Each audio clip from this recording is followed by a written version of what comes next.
नमस्कार साथियों, आज हम लोग चिकन पॉक्स के बारे में बात करने वाले हैं। कैसे होती है, कैसे लक्षण आते हैं, पहचानना कैसे और इलाज कैसे होता है, ये सारी बातें हम लोग करने वाले हैं। सारी बातें साइंटिफिक होने वाली हैं। इस बीमारी के बारे में लोगों के अलग अलग अपने बिलीव हो सकते हैं, पर हम लोग जितनी भी बातें करने वाले हैं जो रिसर्च में साइंस बोलती है, सारी बातें उसी पे फोकस रहेगी।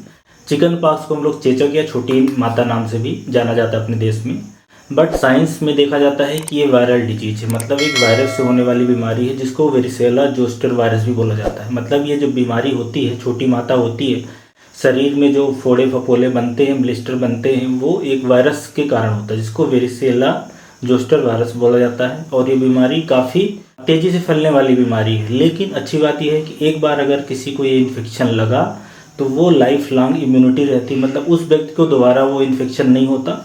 कुछ लोगों को दोबारा इन्फेक्शन हो सकता है, लेकिन बहुत हल्का होता है, और इसीलिए ज़्यादातर ये जब उम्र कम रहती है तभी इन्फेक्शन हो जाता है। 4 से 10 साल के बीच में ही इन्फेक्शन ज़्यादातर लोगों को हो सकता है। पर आजकल है क्या, वैक्सीन लगती है, इसके अगेंस्ट में वैक्सीन है जिसको बोला जाता है वेरिसेला जोस्टर वैक्सीन। उस वैक्सीन कारण आप लोगों ने नोटिस किया होगा कि बहुत ही कम केस आपको अब दिखते होंगे चिकन पॉक्स के। तो इसलिए वैक्सीन लगवाना इंपॉर्टेंट होता है। एक बार वैक्सीन लगवा ली तो फिर ये बीमारी नहीं होती, अगर होती भी है तो सीरियस बीमारी नहीं होगी, बहुत ही हल्की फुल्की होगी। अब बात करते हैं कि ये जो चिकन पॉक्स है, चेचक की बीमारी है, कैसे फैलती है। ये जो वायरल इन्फेक्शन कैसे फैलता है, तो ये खांसने और छींकने से फैलता है। एयरबॉर्न इन्फेक्शन, मतलब अगर किसी को ये चेचक है, अगर उसके अंदर वायरस है, उसने खांसा छींका तो उसके कांटेक्ट में आने वाले लोगों को हो सकती है।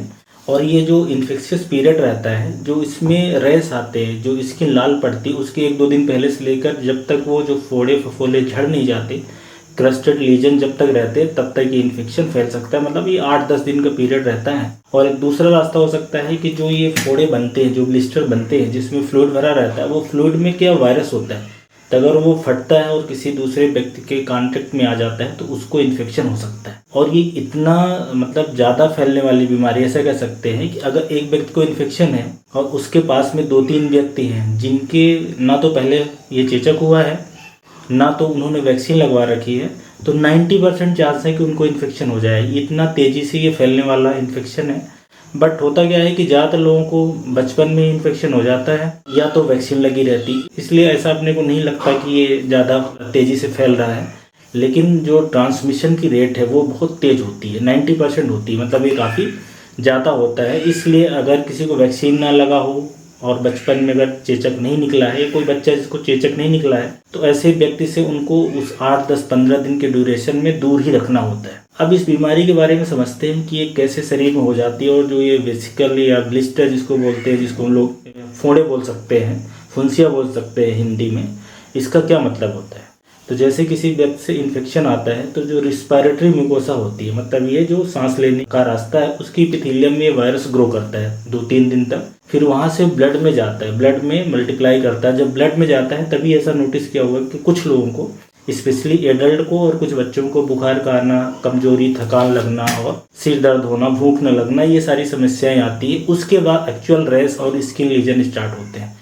फिर ब्लड से स्किन में जो ब्लिस्टर वेसिकल बनते हैं वो सब स्टार्ट होता है। 8-10 दिन बाद शरीर लड़ता है इस वायरस के अगेंस्ट में, एंटीबॉडी बनाता है। जो लीजन है, ब्लिस्टर है, जो फोड़े हैं, वो हील हो जाते हैं, वो झड़ जाते हैं, उसका जो स्क्रब होता है। और ये जो इन्फेक्शन है वहाँ पे एक स्किन के एरिया में दाग रह जाता है, हाइपोपिगमेंटेड एरिया रहेगी, जो धीरे धीरे अपने आप फिर वो दाग चले जाएंगे।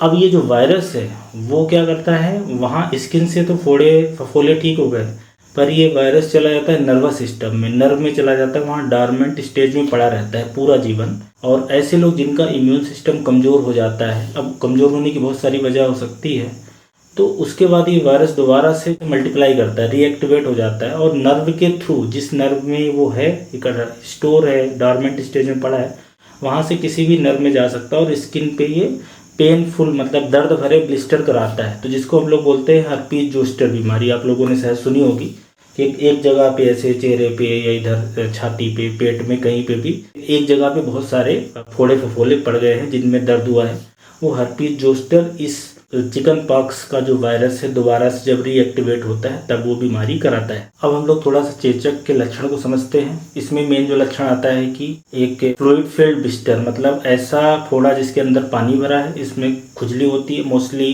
चेस्ट में या पीछे के एरिया में, चेहरे से स्टार्ट होता है, शरीर के सारे हिस्से में फैल सकता है। आँखों के जो आईलिड है यहाँ पे भी हो सकता है, जो जेनिटल ऑर्गन उस पर भी हो सकता है, और मुंह के म्यूकोसा के अंदर हो सकता है। हफ्ते भर में 10 दिन में ये हील हो जाता है, स्क्रब बनता है और वहाँ से वो झड़ जाता है और हाइपोपिगमेंटेड स्किन में लीजन रह जाता है। ये तो मेन जो अपने को दिखता है, लेकिन उसके 1-2 दिन पहले ही जहाँ पे ये फोड़े आने वाले होते हैं वहाँ पे रैसेस आ जाते हैं, मतलब रेड कलर के स्पॉट आ जाते हैं, चकत्ते आ जाते हैं। अगर उस स्टेज में पहचान लिया जाए तो आसान रहता है इलाज करना, क्योंकि इसके अगेंस्ट में दवा भी है अपने पास, वो उसी स्टेज पे देना। मतलब जब वायरस मल्टीप्लाई कर रहा है इनिशियल स्टेज में अगर पता चल जाए तो काफ़ी अच्छा रहता है। और कुछ लोगों को जैसा शुरू में बताया था कि ये एक्चुअल ये फोड़े बनने से पहले, रैस आने से पहले बुखार लगना, थकान लगना, भूख कम हो जाना, बहुत तेज सिर दर्द होना, कमजोरी लगना, ये सारी चीज़ें भी हो सकती हैं। पर मोस्टली ये तभी होता है जब एडल्ट को होता है या कुछ बच्चों में होता है, क्योंकि बच्चों में ज़्यादातर इस तरह के लक्षण नहीं आते, कम देखने को मिलते हैं। तो ये मेन इसका लक्षण है।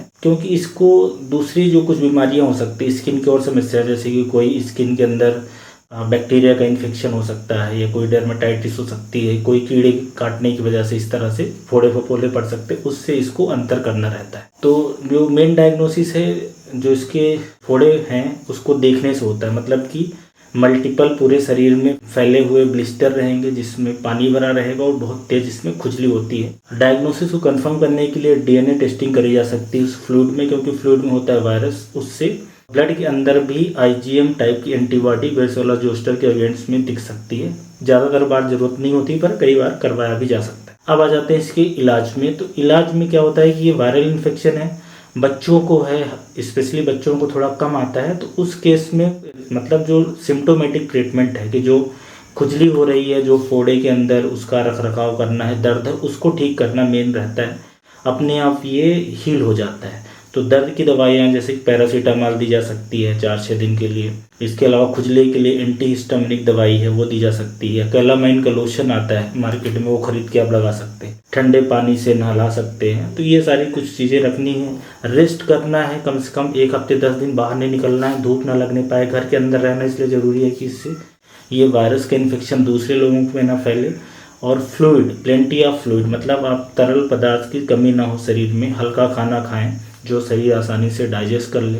इस दौरान जो फ्रूट सही खाएंगे तो उससे और इम्यूनिटी आपकी सही रहेगी। और नाखून वगैरह ये सब काट दें या काट लें, क्योंकि इससे खुजली होती है, खुजाने से वो घाव फट सकते हैं, ज़्यादा उसमें डैमेज हो सकता है। अपनी फिंगर से कभी भी इसको फोड़े ना, क्योंकि उसके अंदर होता है बैक्टीरिया, वो फिर और फैलेगा और उसमें बैक्टीरियल इन्फेक्शन होने का खतरा रहता है। मतलब ये होता तो वायरस से है, लेकिन अगर ये बड़ा हुआ, फूट गया तो वहाँ पे दूसरे बैक्टीरिया का इन्फेक्शन हो सकता है।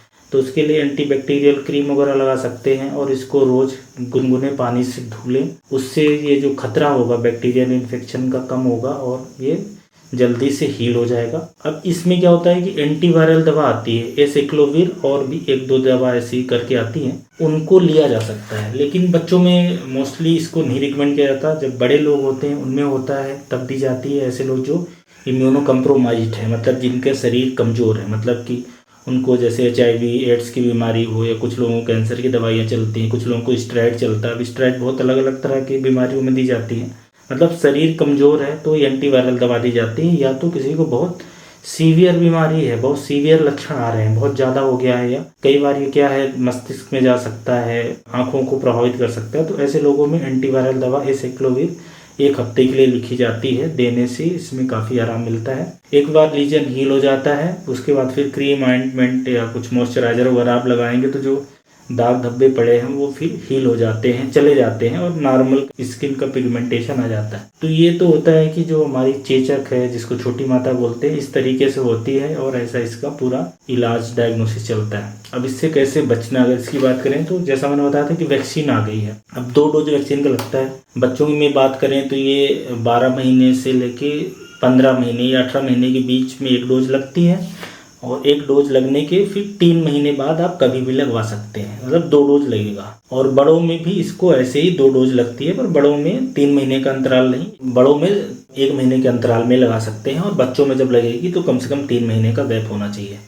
तो इसके अगेंस्ट में वैक्सीन है चेचक या चिकन पॉक्स बीमारी की, और इसके बारे में हम लोगों को साइंटिफिक नॉलेज भी अब बहुत सारी हो गई है, कैसे इसको पता करना है, क्या इलाज है, क्या है। तो ये जो इम्पोर्टेंट भी जानकारी है आप लोगों को इस बीमारी को समझने के लिए हेल्पफुल होगी। और इस वैक्सीन के कारण आप लोगों ने नोट किया होगा कि अभी बीमारी समाज में बहुत कम देखने को मिलती है। तो ये चिकन पॉक्स बीमारी के बारे में इम्पोर्टेंट साइंटिफिक इन्फॉर्मेशन थी। Thank you.